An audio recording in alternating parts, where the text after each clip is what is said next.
Yes, very much. Most of my songs, I'd say the vast majority of them, and sometimes it's altered to work as a song, but tend to be based on true life experiences, either of myself or people close to me. And that song, I was dating for a short time a medical student in Aberdeen, and not long before I'd put out a BMX Bandits album myself, and the distribution company had went bust, and all my stock was seized, and I suddenly found myself in something like about £15,000 worth of debt. And I really, even though these things were all with my control, I felt an awful lot of pressure that I'd let people down, and I just felt really bad, and I got put on antidepressants. And I was, this girl, being a medical student, she was interested in seeing what tablets I was taking, and she was like, "Oh, you don't need those tablets, my love's going to make you feel better." And then cut to something like, I don't know, a month later, and she said at one point, "I think you need some stronger tablets." And I mean, that's like quite, in a way it sounds quite a sad thing, but I could also see the humour in it. I thought that's a kind of really funny thing. I'm saying I don't think I can take it much longer, and she's saying maybe your tablets should be stronger. So, and I never was interested in experimenting with recreational drugs. It sounded to me like a conversation in a room. Yeah. I mean, that's what it sounded to me personally. And I thought it was I thought it was a funny thing. I wanted the song to be a kind of comic tragic kind of song.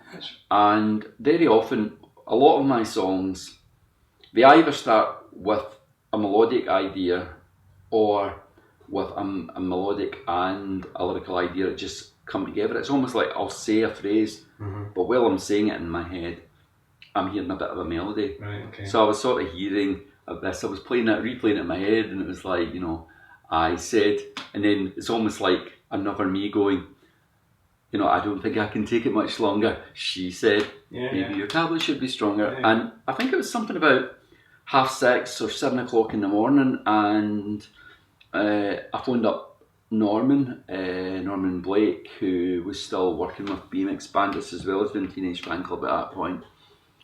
And I said to Norman, "I've got this idea for a song, could I sing it down the phone to you?" And he's like, "Yeah, sure." I mean, that was the thing about Norman, believe me, he would not normally be awake at 6:30 or 7 in the morning, but if it was something like that, he would want you to phone him. Yeah. And so we were going into the studio that day, and I just sang a song to him, and I sort of said, I sort of see it as being a little bit like, there's a Chic song called "At Last I Am Free," which Robert Wyatt had done a cover version of. I see it as being a little bit like a sort of Chic kind of ballad, but with a touch of a kind of George Harrison thing about it as well.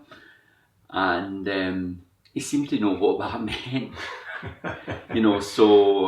Norman sort of helped work out what would be the kind of, I could sort of hear them in my head, but I didn't know what they would be. And then we went in the studio, laid down a guide guitar, and Norman had to go and do some Teenage Fan Club stuff, and then Joe McAlinden stayed with me, and the two of us finished off the track together. And I had an idea for a little solo melody at the end, and I sort of liked the idea of Joe was one of these guys who could play untypical rock instruments like saxophones and violins, and I liked the idea of it being a sax solo, because a sax sort of creates a certain sort of imagery, a sort of cliche, but it was almost sort of like taking that and playing with it. And I generally didn't like sax solos, so I thought, I don't like sax solos, so let's do a good one. I mean, it's not like a drug song. No, it was banned by I read that. by so Radio 1. What the hell is it? Yeah, but I can understand that, because I can't remember who it was, but like someone had it lined up as being the record of the week.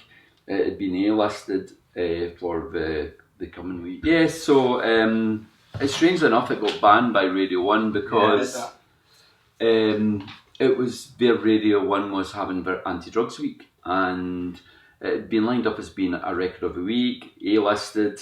They realised it wasn't about recreational drugs, but I think I can understand why they suddenly thought, for our anti-drugs week, can we really have a record getting prominently played where people will just be casually listening and the hook line is get some serious drugs, you know? Yeah, and it also says a bit about you messing up your head or something. If you want your head rearranged. If you want your head rearranged. Yeah, so I suppose that's open to interpretation, Yeah. Because the song's not explicit really about what it's about. So it got banned, but funnily enough, the